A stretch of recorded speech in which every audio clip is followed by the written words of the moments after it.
They didn't break me with betrayal, they broke me with silence. My name is Eliza Wren. I'm 33 years old. I live in New York City, and for a while I thought my life was, if not extraordinary, then at least solid. Predictable, safe. I had a career I was proud of. Senior counsel at a mid-sized corporate law firm in Midtown.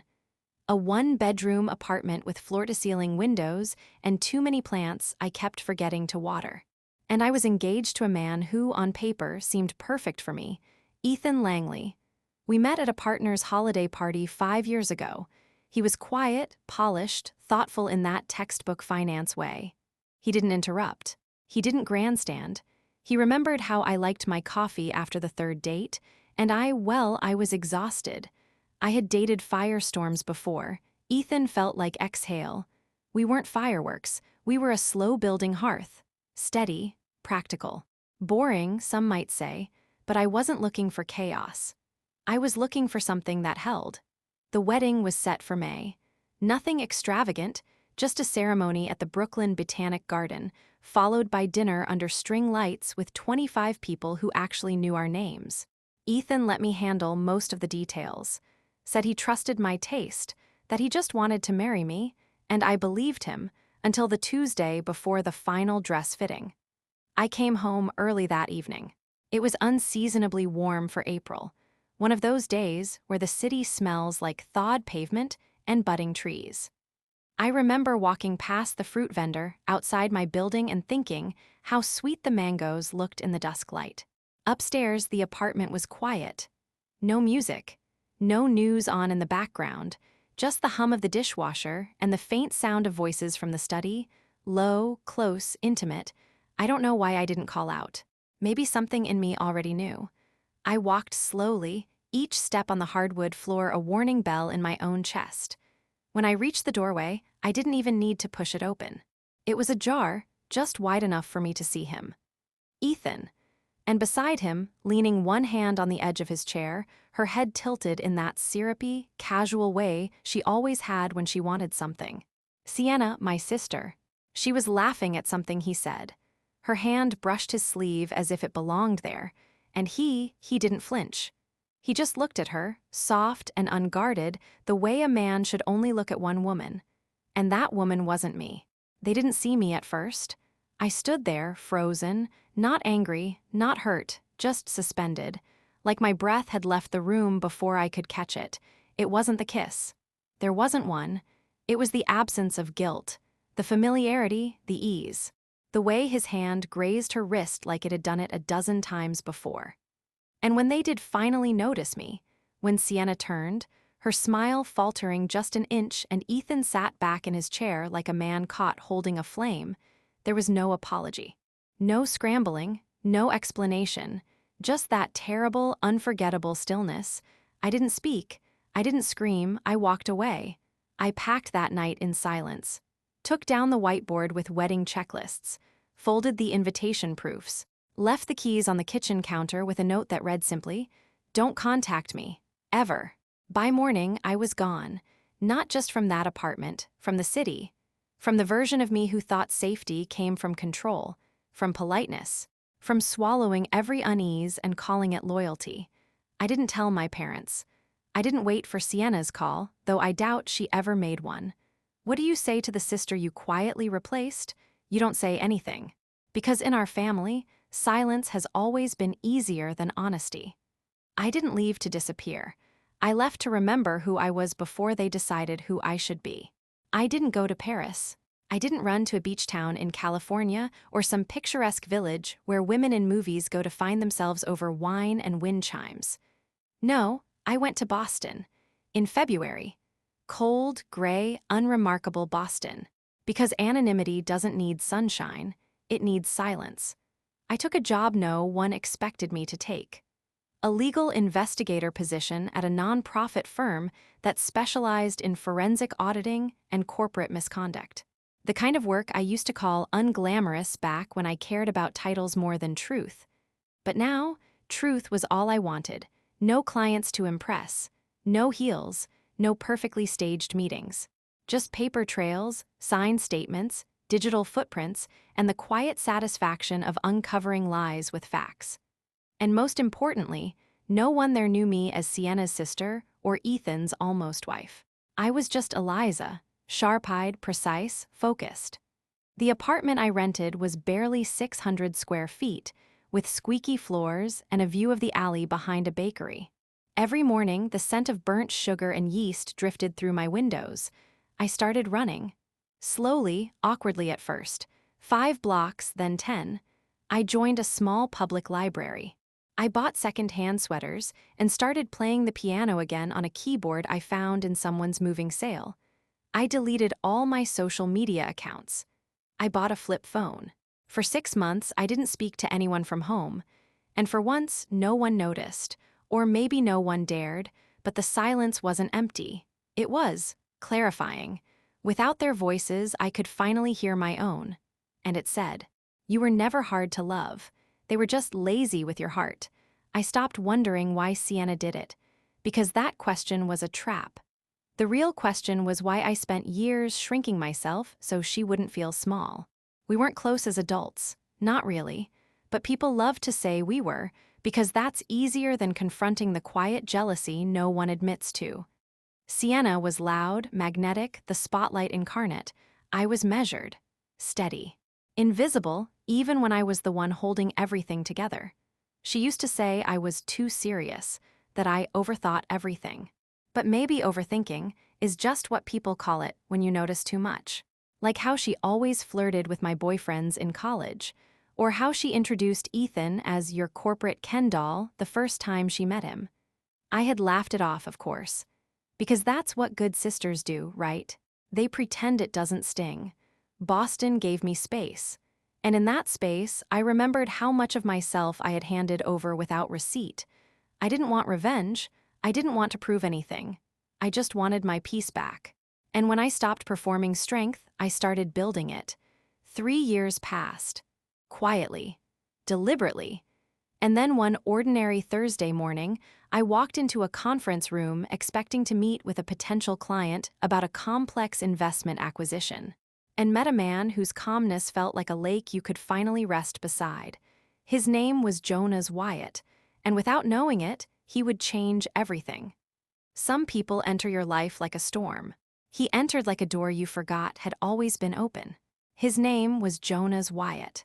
He arrived 8 minutes late to our first meeting, not enough to be rude, but just enough to signal that he didn't scramble for approval. He wore no tie, navy suit.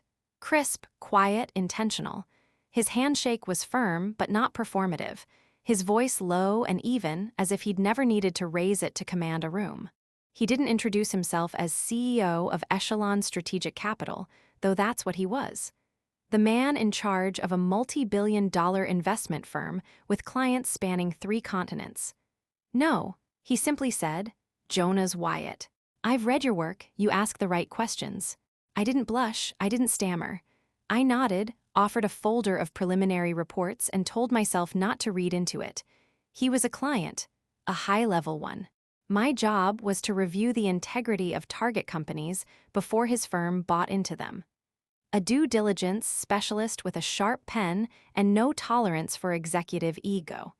It was supposed to be just another file, just another boardroom, just another project. But Jonas didn't treat people like files. Over the next 3 months, we worked on 2 separate deals, him from the investor side, me from the forensic angle. And in those hours, conference calls, email threads, late-night document reviews, something subtle began to shift. He didn't interrupt. He didn't mansplain. He asked. He waited. He listened. He never once mentioned my past. Not because he knew it and chose to avoid it, but because he hadn't dug. And that, oddly, was what made me trust him.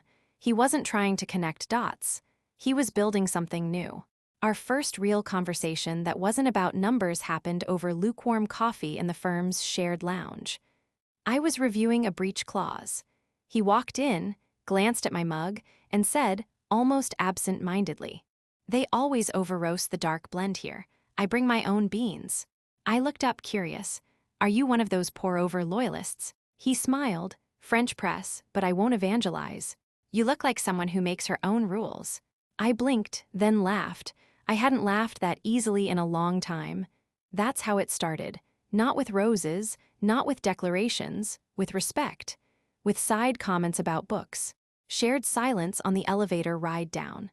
A habit of walking each other to the subway entrance. Then, one afternoon, when a sudden spring rain turned Manhattan into a blur of gray, he simply offered his umbrella and said, "Can I walk you somewhere?" I said yes, and never stopped saying yes. Jonas was unlike any man I'd known. He didn't ask what happened to my ring. He didn't press when I tensed up at questions about family. He never called me complicated, only remarkably composed. And one night, sitting on the fire escape of his West Village apartment, he said softly, "You don't have to explain your silences to me. I've made peace with a few of my own." That was when he told me about his service. He'd been in the Army, Intel Division, quiet work, quiet cost. "Some things you carry because you chose them," he said. "Others you carry because no one else would." It wasn't love at first sight. It was trust at slow burn. By the time the word love ever crossed my lips, he had already helped me replace my broken piano keyboard with a restored upright. He had already remembered my coffee order, black, no sugar, oat milk on the side.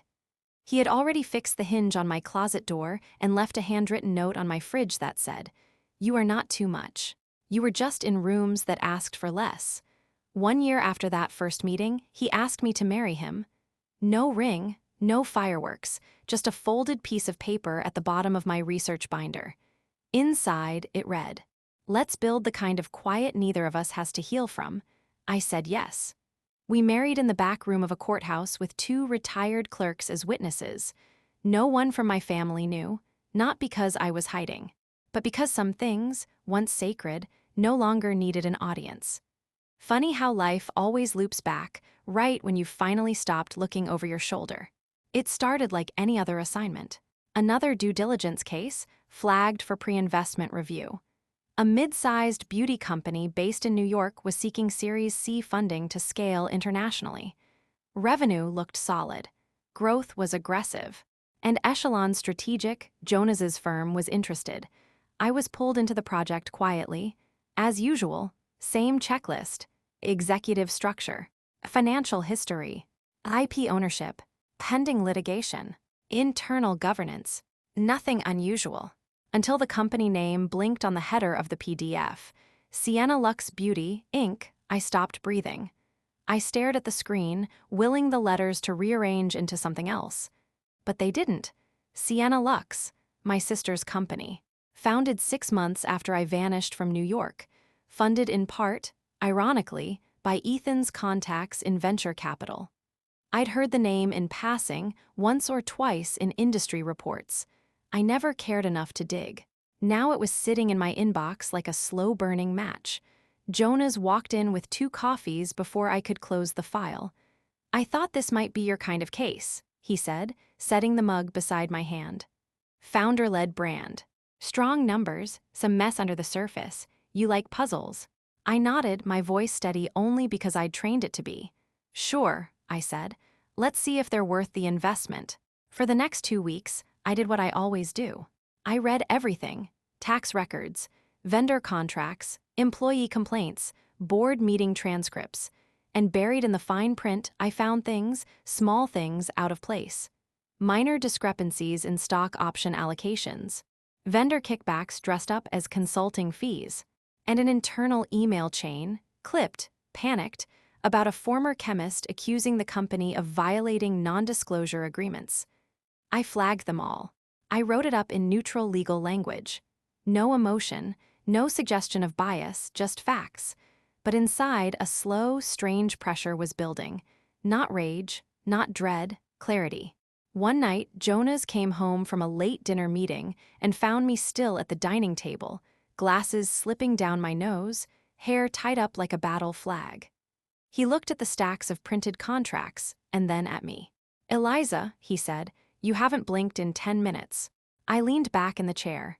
"Jonas," I said slowly, "I think you should know something." And I told him everything, not the dramatic version, not the sanitized one, just the truth, that the founder of Sienna Lux was my younger sister. that her COO, currently listed as Ethan Langley, was once my fiancé. That the last time I saw either of them, they were in my apartment, unraveling my life with their hands. Jonas didn't flinch, he didn't blink. He listened the same way he always did, fully. And when I finished, he said, "Thank you for telling me. You don't have to stay on the case if it's too personal." But I shook my head. "I want to stay." He tilted his head. "Revenge." "No," I said, "due diligence." 3 days later, Jonas received an official invitation from Sienna Lux. They were hosting a private investor dinner at the Briarly, a historic brownstone restaurant in the West Village. Exclusive, curated, full of charm and calculation. Sienna, I was sure, didn't know who the lead investor was yet. Echelon Strategic had sent a junior rep to previous meetings. Jonas had remained intentionally behind the curtain. But now they were ready to meet the decision-maker. Jonas showed me the invitation. "It's in your city," he said simply. "Would you like to come with me?" I looked at the silver-embossed card. I didn't answer right away. Instead, I asked, "Do you remember what I wore the first time we met?" He smiled. "Black slacks, gray blouse, no jewelry, just a pen behind your ear." I nodded. "I think I'll wear something different this time." They expected the ghost of who I was. Instead, I brought the woman they tried to erase. The Briarly was just as Sienna would have chosen. Grand without being vulgar, curated down to the silverware. The kind of place where every olive in the cocktail had a story and every lighting fixture had a sponsor. We arrived precisely at 6:58. Jonas in charcoal gray with a navy overcoat. I wore a soft ivory pantsuit, sharp lines, no jewelry except a slim platinum ring. Hair pulled back, no apologies. The hostess greeted us by name, no hesitation. No need to check a list. Because this time, we were not background noise. We were the ones being waited on. The room was private, cornered off by velvet partitions. 10 people seated already, junior execs, advisors, legal counsel, and at the head of the table, dressed in crimson. Sienna. Next to her, deep in conversation, was Ethan. The moment they saw us, the air shifted. Not loud, not dramatic, just still. Sienna's smile froze mid-syllable.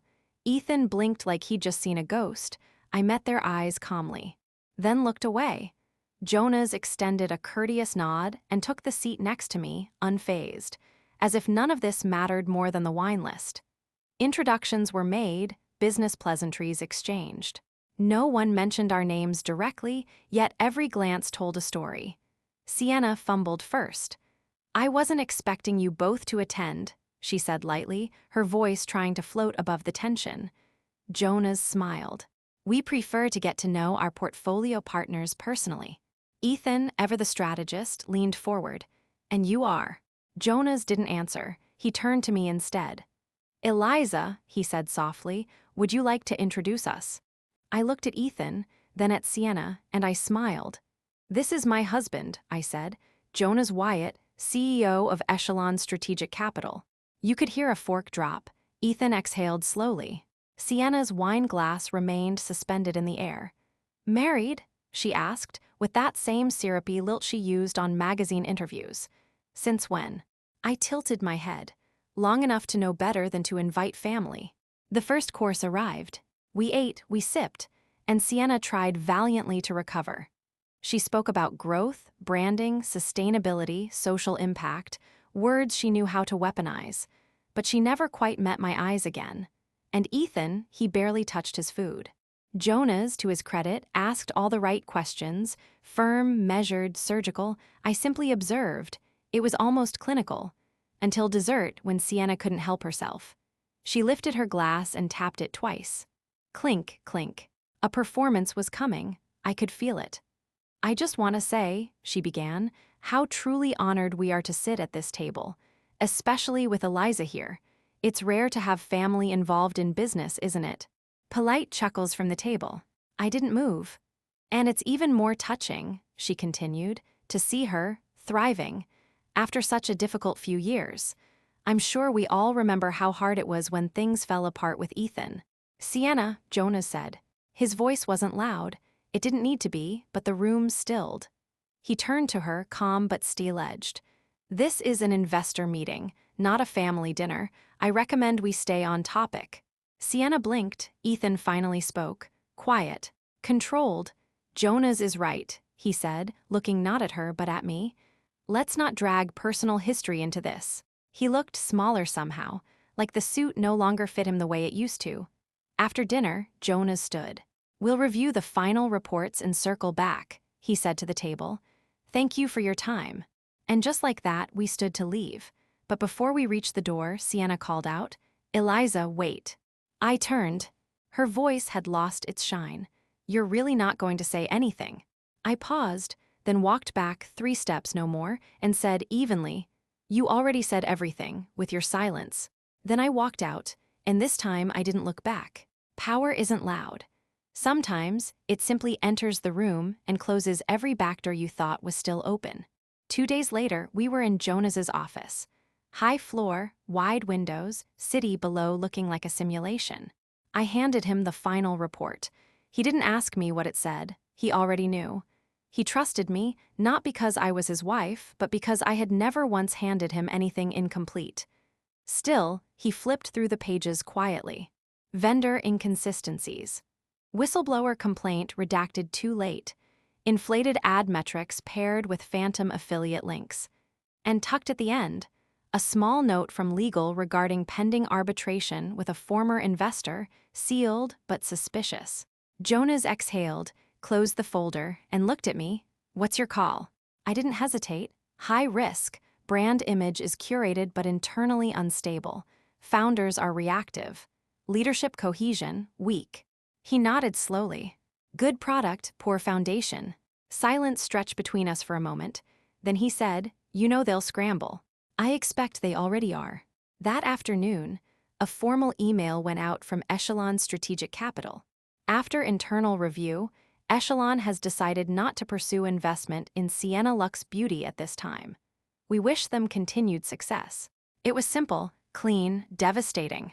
A week later, news broke that another investor had pulled out, not because of us, but because our silence had made them nervous. The dominoes began to fall. A month after that, Jonas received an email. Subject line: Proposal for brand acquisition discussion. From Ethan Langley. I remember seeing it unopened on his screen while I set down his coffee. I didn't say anything. Jonas did. "They're offering a controlling interest in exchange for debt clearance." I nodded. "Makes sense, they're underwater." He looked up at me. "Would you be comfortable if I moved forward?" I met his gaze. This wasn't about revenge. Not anymore. This was about integrity. "They have a good product," I said, "but it needs new leadership, real leadership." He smiled faintly. "And if I install you as transitional head of compliance?" I raised an eyebrow. "Wouldn't that be ironic?" He leaned back thoughtful. "Not ironic," he said, "just corrective." In the end, Jonas didn't acquire the company, not directly. But Echelon absorbed the brand through a shell firm, restructured its internal team, quietly removed both Sienna and Ethan from daily operations, and replaced their leadership with professionals. They left with payouts far smaller than they had hoped. Sienna's final press statement was polished, full of vague language about new horizons. But I didn't read it, because I no longer needed to. The only person I heard from was my father. A single email, no subject line. It read, "I didn't know, I should've." I didn't reply. Some silences deserve to stay intact. One night, as Jonas and I stood on our rooftop, wine in hand, he asked, "Was it everything you thought it'd be?" I thought about it for a while. "No," I said honestly. "It was quieter, better." He smiled. "You didn't burn the house down, Eliza. You just reclaimed the land." I wasn't there to make them feel small. I was there to remind myself. I never needed their permission to begin again. Spring came late that year. New York stayed gray through April, as if the city itself wasn't quite ready to bloom. But when it did, finally, it was sudden. Magnolia trees exploded into soft pink clouds. People smiled without realizing. And on one ordinary Thursday, I walked past the florist on West 10th and bought peonies for no reason. Because peace doesn't always arrive with trumpet blasts. Sometimes, it shows up in small things you no longer have to explain. Sienna never reached out, not directly, not through mutual friends, not through carefully crafted subtweets or passive-aggressive posts like she used to. I think she understood. Or maybe she didn't, but the silence was different now. Not absence. Distance. Earned, deliberate, deserved. And Ethan. He resigned 6 weeks after the acquisition was finalized. Last I heard, he moved to Austin. Started consulting for small startups. Maybe he's happy. Maybe he is. But that chapter doesn't belong to me anymore. Our life now is quiet in the ways that matter. Jonas still wakes up before me and makes coffee just how I like it. Black, 1 dash of oat milk, always in the navy mug with the chipped handle I refuse to throw out. We keep a small, upright piano in the corner. He doesn't play. But I do. Not well, not for show, just enough to feel something old still living in my hands. Sometimes I write. Sometimes I just sit. Because after everything, I've learned this. You don't always have to be doing in order to be becoming.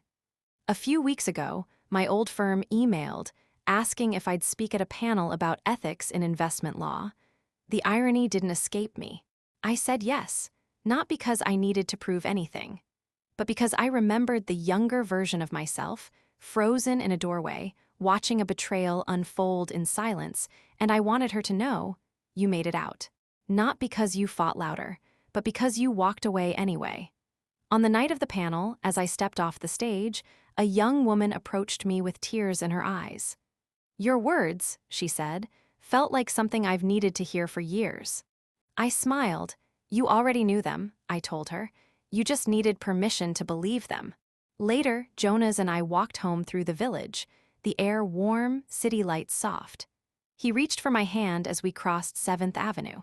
No words, just the press of fingers that meant, here, now, still. And in that moment I realized, I wasn't haunted anymore. Not by what happened, not by who left, not even by who I used to be. I was free. Not because they changed, but because I did.